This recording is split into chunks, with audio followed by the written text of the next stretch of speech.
Hello, I'm Fast Lawyer. Today we're going to do a review for Waves of Death VR, a game released on the Steam store April 18th, 2020 by developer Polygon Games. It's available for the HTC Vive, Valve Index, and the Oculus Rift. It normally retails for $20. I got this on a Steam sale last October for $4, and if the question is whether Waves of Death VR is worth $20, the answer is a very easy no.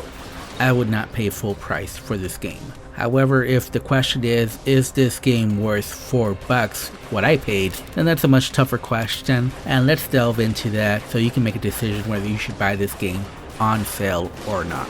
Waves of Death VR is a wave shooter, a zombie wave shooter, a standstill zombie wave shooter, where zombies usually come from one of two directions or one of three directions, or maybe even one of four directions. And you basically just shoot zombies over and over again. Your screen is flooded with zombies, just keep shooting them. There's not much difference between the zombies. Some of them do have like armor, so it takes a little bit longer for them to die, but there really is no difference. There's just skins of zombies, that's it. Some are slower, some are faster, some have a little bit of armor, but they all pretty much die exactly the same. They don't really act in any different ways, they just walk towards you. However, you do get different weapons and upgrades to those weapons, and there's also boss fights that do change up the gameplay. Now keep in mind this is pure arcade action, so the guns are not realistic. The guns automatically reload. You're pretty much one-handing the weapons, even if they're two-handed weapons, and you're basically hip firing through the whole game. You very rarely ever have to aim down sights, and it just gets a lot easier once you get some laser pointer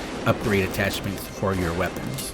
You also shoot power-ups and they'll give you extra money or more health or more ammunition, and this game is pretty challenging just because of the number of zombies on screen, and you will run out of ammo, especially on the harder difficulties. Now the video that you're seeing here actually played on easy because I wanted to get as far as possible, and so therefore the ammo wasn't a big deal, but you will have to change weapons at times in case you're running out of ammo. I was basically just changing weapons just to keep it a little bit interesting, and so I didn't always go for the best weapon. I just wanted to basically try all the different weapons. Unfortunately, the weapon handling here is subpar. I know it's arcade, I know it's not meant to be realistic, but the weapons just didn't feel right. It just didn't have that punch that you expect from a weapon, and it just felt too much like maybe using water guns. There is difference between the weapons, obviously. Some obviously do more damage than others, and it's pretty apparent. Some have bigger weapon spread, some shoot better from distance, but at the end of the day, the weapons just didn't feel good to shoot. It doesn't help that they're automatically reloading, and this game just kind of feels like a grind in between the boss fights, and that's really the downfall of this game, because there is some nice things about this game. This game is just not total trash. There is some good things about this game, but unfortunately the core gameplay loop never evolves. It's pretty much the same from the start to as far as I got. Now I only played this game for 2.5 hours, and that was as much as I could play this game. I was just getting bored by the in between the boss fight grind of this game that just never evolved from when I started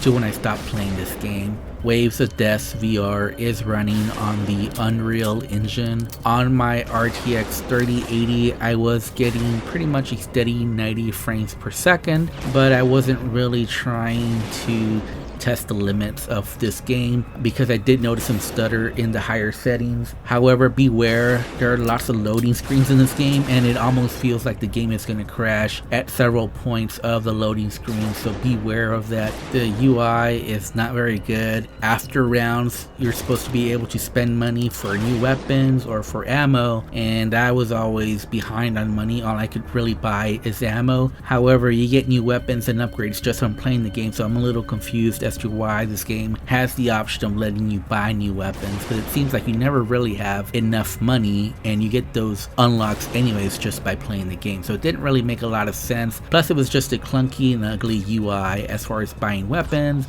as far as choosing the maps.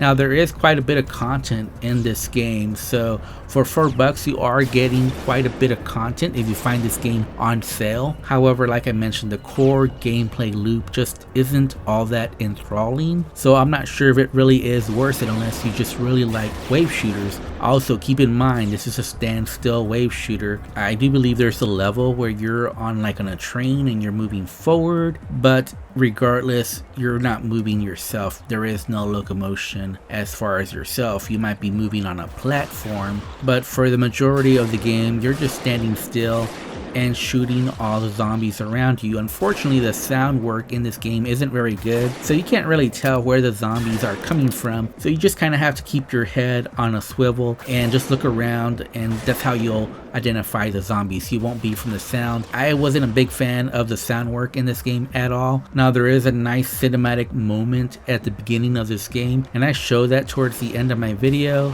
but for the most part, that doesn't exist in this game. You're just going from wave shooter to wave shooter level, and that's pretty much the gist of the whole game outside of the boss fights. So is this game worth $4? I really think it depends on you. If you really like wave shooters, it might be worth it. On sale, I would give this a 5 out of 10, but at the normal price, I definitely wouldn't recommend it, and I'm going to give it a 4 out of 10. So altogether, I'm going to give this game a 4.5 out of 10. Anyways, I'm Fast Lawyer. If you like my review, don't forget to like, comment, and subscribe. And as always, have a wonderful day and enjoy the rest of the video. Goodbye.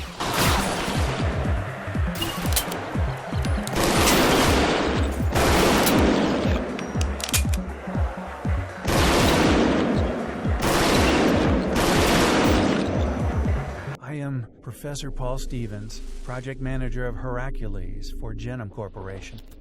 For more than 3 years, we've been working on the development of a treatment against autoimmune diseases.